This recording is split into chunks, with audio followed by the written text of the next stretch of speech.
Ça y est, on est lundi matin. J'ai reçu les œufs fécondés. Je vais faire le outboxing en direct. Alors, croisez les doigts, faites votre prière. On va voir ce que ça va donner. Donc, je rappelle, le colis a été trimballé en point relais. Donc, apparemment, j'ai demandé à la factrice, il faut... Enfin, en centre de tri, qu'il a été trimballé. Il faut qu'on remette notre ancien code postal. C'est la mairie qui dit n'importe quoi. Donc, bref, on va peut-être finir par régler ce problème de code postal. Donc, envoyé lundi la semaine dernière, on aurait dû recevoir mercredi. Retour centre de tri, on aurait dû après le recevoir vendredi. Après, moi, j'ai appelé la poste, ils ont dit qu'on devait le recevoir samedi, toujours rien, renvoyé, et donc là, seulement lundi. Donc après, c'est eux qui gèrent mal aussi, parce qu'à la limite, il a été renvoyé une fois, ils changent le code postal, et puis après, c'est bon. Mais là, franchement, qu'il a bugué pendant 3 relais comme ça, c'est n'importe quoi. Bon, j'aurais peut-être besoin de mes deux mains. Alors, déjà, s'il n'y a pas de casse... Ça va déjà bien. Ah oui, alors, il m'a écrit plus fragile que ça, tu décèdes. Alors, la factrice a été morte de rire. Elle dit, ouais, c'est des œufs fécondés. Ah oui, effectivement. Hein. Bon. Effectivement, c'est très fragile. Pauvre Cho. Oui. Ils en ont connu des voyages. J'espère qu'ils... Bah après, si c'est sur des tapis de tri, je sais pas trop comment ça se passe, mais... Si ça a pu être pris en considération, ce sera déjà bien. Bon, rien n'est cassé. Déjà. C'est déjà un bon point. Alors, ouais, ici, il y en a un quand même. Ouiaille. Ouiaille, ouiaille, ouiaille. Celui-là, il est out. Ah, celui-là aussi. Je passerai jouer trop vite. Hein. On va tous les regarder. Celui-là, ça va. Je vais regarder. Cassé aussi. Cassé aussi. Ouais, bon, bah si, en fait, c'est une catastrophe. Je vais regarder avec une... Ouais, il y a quand même des fissures. Hein. Aïe, aïe, aïe.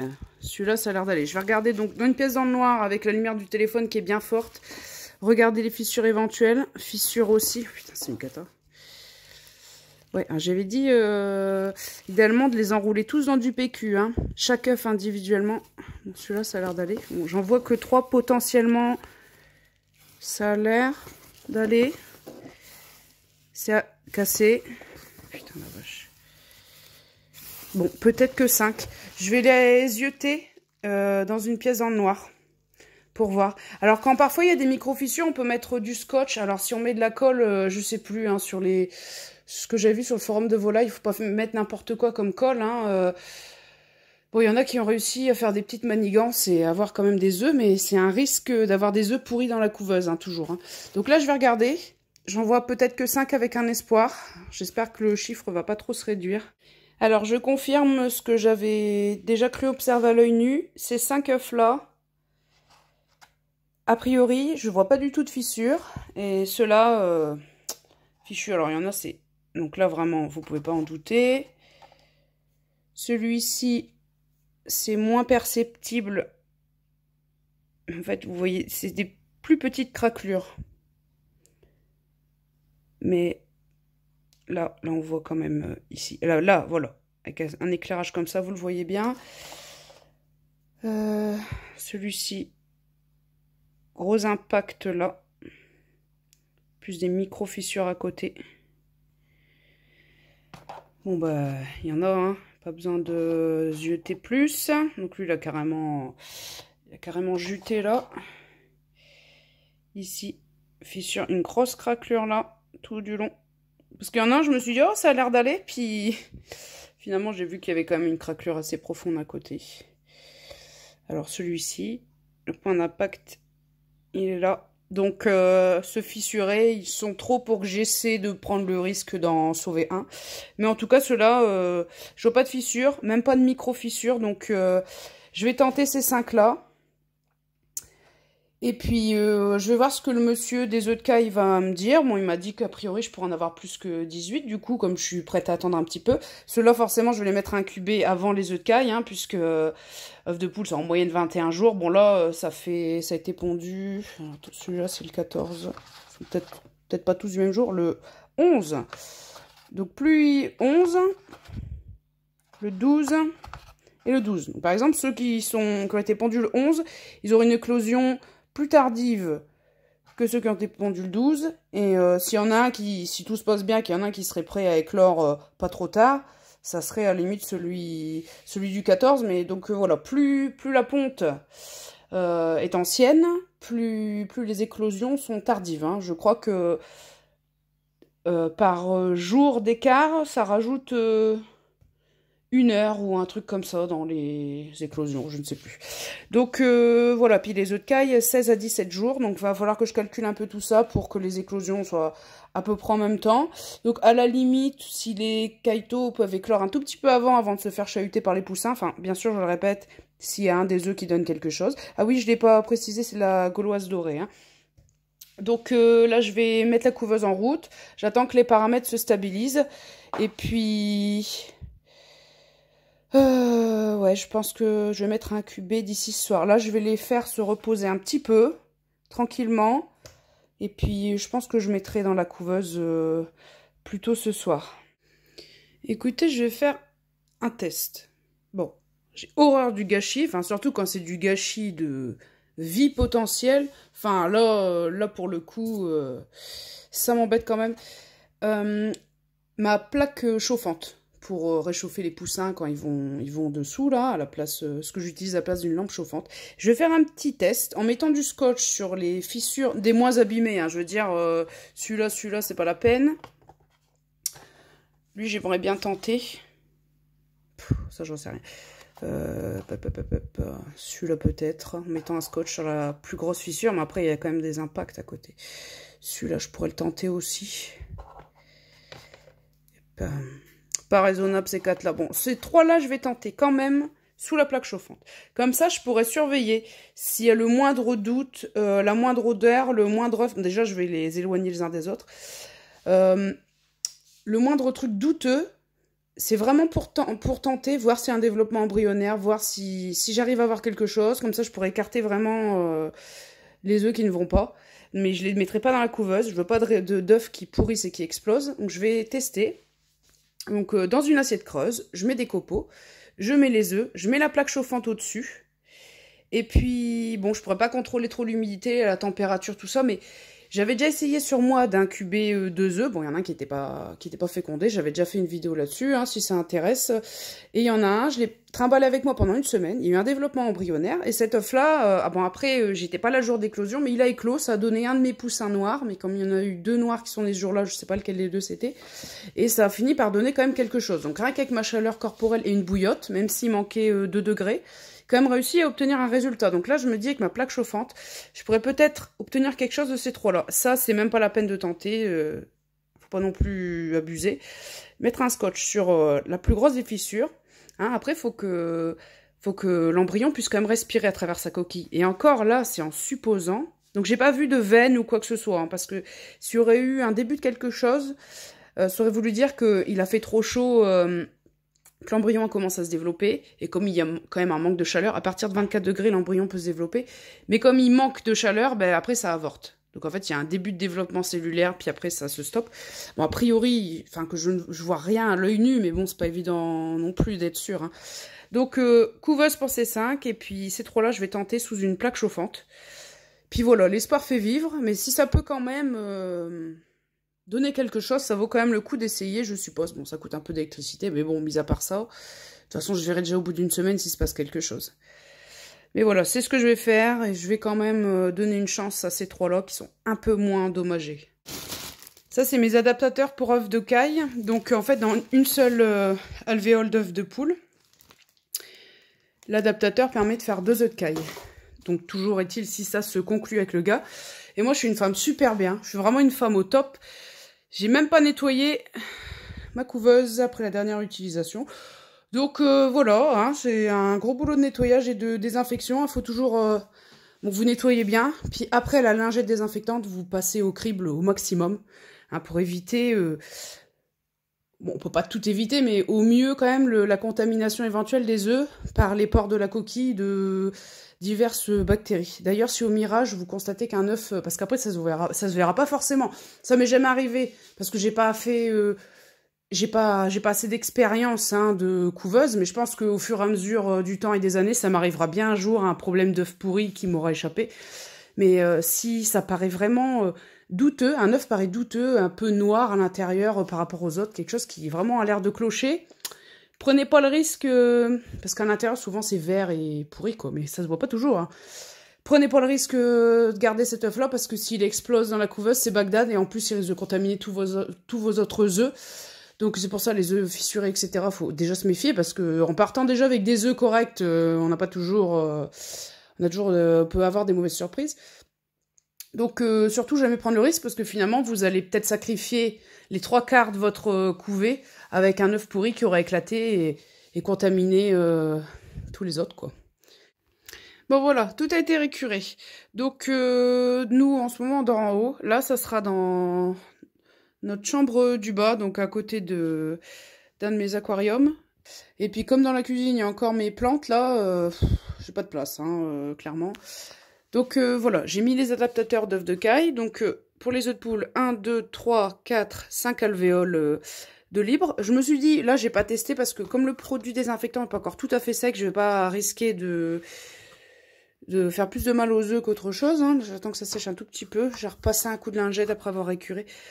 Donc, si je laisse une ligne, un alignement de 5 œufs, si ça me fait comme la fois dernière, qu'il y a des œufs trop gros qui n'arrivent pas à être côte à côte, je me dis, je vais prendre des alvéoles intercalées comme ça. Et donc, j'ai mis les adaptateurs d'œufs de caille. Donc, j'ai pas mis la rangée la plus à l'extérieur, parce que je pense pas que j'aurai autant d'œufs de caille que ça. Déjà, si ça se fait avec le gars, hein. Et puis, donc, quitte à choisir, autant que ce soit pas trop sur les périphéries, hein, vaut mieux centrer au maximum. Et puis, ces deux alvéoles-là, j'ai laissé libre. Comme ça, mon petit verre à liqueur... pour ajouter un peu d'humidité si besoin, ça ne me posera pas de problème, hein. Et donc, voilà.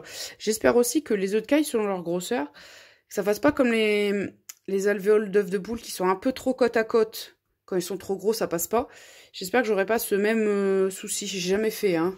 Les œufs de caille, c'est une grande première, donc on verra bien. Bon, je pense pas que j'aurai autant d'œufs de caille que ça, hein. Que là, j'ai déjà 1, 2, 3, 4, 5, 6... Donc là, j'ai déjà 30 adaptateurs. Donc ça me fait un potentiel de 60 œufs de caille. Je pense pas que ça sera à ce point-là quand même. Donc voilà, tout est en place. Là, j'attends un petit peu que ça sèche. Je vais mettre le couvercle de la couveuse. Et je vais laisser tourner, hein, jusqu'à ce soir. Et puis ce soir, je mettrai les œufs dedans, les 5. Je ne les retournerai pas pendant 2 jours. Et après, je commencerai les retournements. Puis je calculerai par rapport aux œufs de caille, etc. Si ça se fait avec le gars, quand est-ce que je les mets, par rapport au décalage, hein, au niveau des incubations, etc. Je calculerai un peu mon coût. Savoir comment je vais faire. Bon, le seul souci, c'est que comme là, on est lundi, je suis en vacances cette semaine, mais le problème, c'est que l'éclosion 3 semaines plus tard, si tout se passe bien, bah du coup, ça va arriver en pleine semaine, et moi, je serai au boulot. Ça va être un peu plus chiant à gérer que quand je fais en sorte que ça tombe un week-end, mais bon... On va pas les faire attendre plus longtemps, hein, les œufs de toute façon.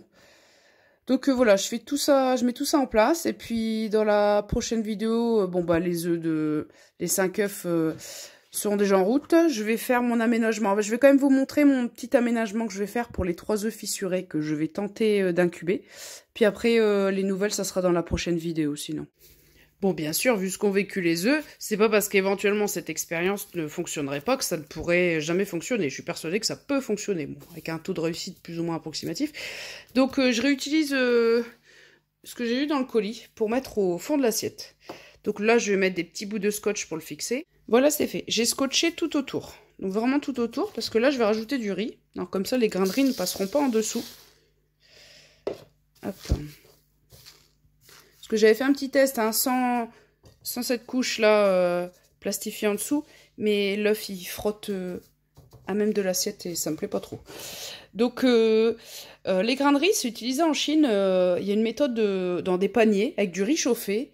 Et avec 3 couches d'œufs à des stades d'incubation différents.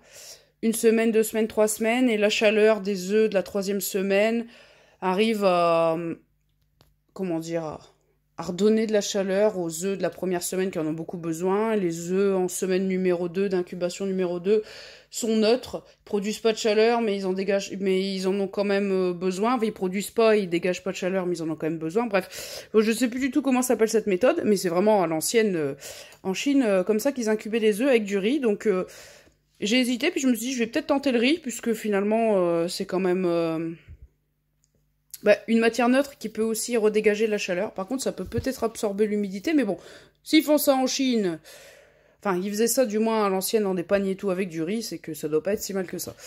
Donc alors, voilà mes œufs tout scotchés, tout ficelés. Celui-là encore, c'est le moins pire de tous. La poche d'air, c'est pas le côté pointu. Moi, c'est un peu pas évident à voir, mais je crois que ça va être de ce côté-là qu'est la poche d'air que le petit va pouvoir sortir.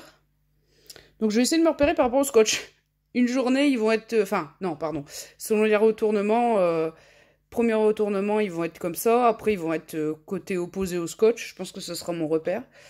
Alors, celui-là, il a une fissure qui va vraiment, qui lui prend tout un côté, plus ici. Donc, poche d'air là. Et celui-là, j'ai pas pu scotcher tout, alors... Vraiment, là, voilà, une grosse fissure, ici aussi. Et après, là, il a fissure côté poche d'air. Sauf que le poussin à l'éclosion, il va sortir de ce côté-là. Et je peux absolument pas le scotcher. Parce que déjà, ici, c'est limite. Hein, s'il choisit de percer par ici, il va se retrouver trop embêté avec le scotch. Là, c'est vraiment parce que j'ai pas le choix. Hein, c'est pas génial. Hein. Déjà, l'œuf, il a besoin de respirer par les pores de la coquille. Mais de toute façon, voilà, on n'a vraiment pas le choix. Donc, par-dessus... ça va être la plaque chauffante que je vais faire tourner un petit moment. Eux, je vais les laisser comme ça. Eux, ils auront une incubation à plat. Bon, bah, comme sous une poule. Hein. Donc, je me tâte. Je vais peut-être les rapprocher le plus possible du centre. Sans trop qu'ils se touchent. Au cas où, hein, il y a une contamination bactérie, on ne sait jamais, hein, vu les circonstances. On va pas prendre de risques. Hop, donc voilà, puis en plus, en dessous, ça va apporter un petit peu d'isolation, cette petite couche plastifiée. Donc bon, eux, ils attendent hein, pour ce soir. Et puis de toute façon, je vais tout mettre en route en même temps. Hein. C'est pas la peine de faire trop de décalage et me compliquer la vie non plus. Donc c'est ça ma plaque chauffante. Hein. Si vous aviez suivi mes vidéos avec mes poussins, c'est ce que j'avais utilisé. D'ailleurs, Famille Flora, hier, en Belgique, ils vendaient le même modèle. Bon, il y a un autocollant à la base, mais il a pas fait long feu, bien sûr, avec les poussins qui font caca et tout dessus et qu'il faut nettoyer régulièrement. Donc, j'étais étonnée parce que c'est pas... ça se trouve pas si facilement. À chaque fois que j'en cherchais, j'en trouvais jamais dans les magasins. Et puis, c'est toujours quand on cherche pas. Hein. Là, c'est pareil, je cherchais un grand abreuvoir hier pour les poules pour changer l'heure, pas être obligé de leur empoter tous les jours. Introuvable, il n'y en avait pas. Même pour les poules, il y avait rien d'intéressant pour les volailles, hier. Et puis quand parfois ça m'intéresse pas spécialement parce que j'ai ce qu'il faut, ben là il y a plein de trucs sympas. C'est vraiment jamais comme je veux, mais bon. En tout cas, ça a été plus pour les poissons et le bassin hier. Donc bref. Donc voilà ma plaque chauffante, hein, qui reproduit vraiment comme la maman poule. Donc ça reproduit comme la maman poule pour les poussins. Donc ça va être suffisamment aéré avec l'air qui va pouvoir passer en dessous. Et là, je suis au maximum. Hein. Je peux pas faire plus proche. Donc, je suis à 1 cm à peu près de la surface des œufs. Donc, je pense que voilà, ça va vraiment reproduire les conditions pour la maman. Déjà, je vais voir si ça prend ou pas, hein, le développement embryonnaire, s'il se passe quelque chose, hein, avant d'aller plus loin. Mais je sais pas après comment je vais faire pour l'humidité pour les derniers jours. De toute façon, il y a des grandes chances que si ça donne vraiment quelque chose, pour les derniers jours, je les mette en même temps à plat dans la couveuse pour l'éclosion. Je veux dire, si on est en phase finale, a priori, je pourrais les mettre avec les autres. Donc là, tout du long, ils seront sans ajout d'eau ni d'humidité. Ils se contenteront de l'humidité ambiante. Et puis voilà, j'aurai qu'à faire mes retournements en même temps que ceux de la couveuse. Et puis on verra bien. Donc là, je vais la faire tourner à part, la plaque chauffante. Ça sera au top pour ce soir. Je vais peut-être, du coup, mettre tout en place un petit peu avant la couveuse, puisque le temps que l'assiette, le riz, tout se chauffe bien, ouais, je vais peut-être 2 heures avant. Je vais peut-être anticiper un tout petit peu, mais bon, de toute façon, ça va pas faire une différence flagrante. Donc voilà. Hop.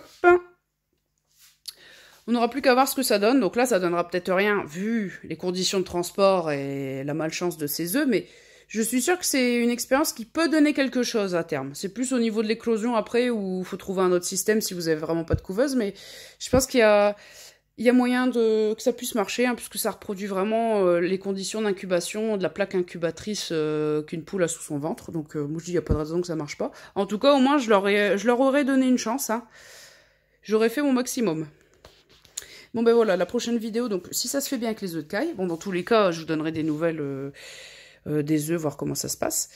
Et voilà, je l'espère aussi avec les œufs de caille, et puis ce sera la prochaine vidéo pour voir un peu comment tout ça se passe. Ouais, très vite fait pour les dernières images. Donc là, il y a la couveuse et la plaque chauffante, j'ai mis à côté. Hein. Donc j'ai quand même mis une serviette, il y aura l'assiette au-dessus, et la couveuse là, et la plaque chauffante.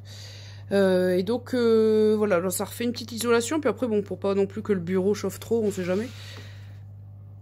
Donc vraiment ils seront tous côte à côte, tout se passera en même temps, comme ça au moins il n'y aura pas un oubli de retournement pour l'un et pas pour l'autre. Il n'y aura pas de souci à ce niveau-là. Et puis bah là cette fois-ci je vous laisse, et bon à plus pour les nouvelles et on va croiser les doigts.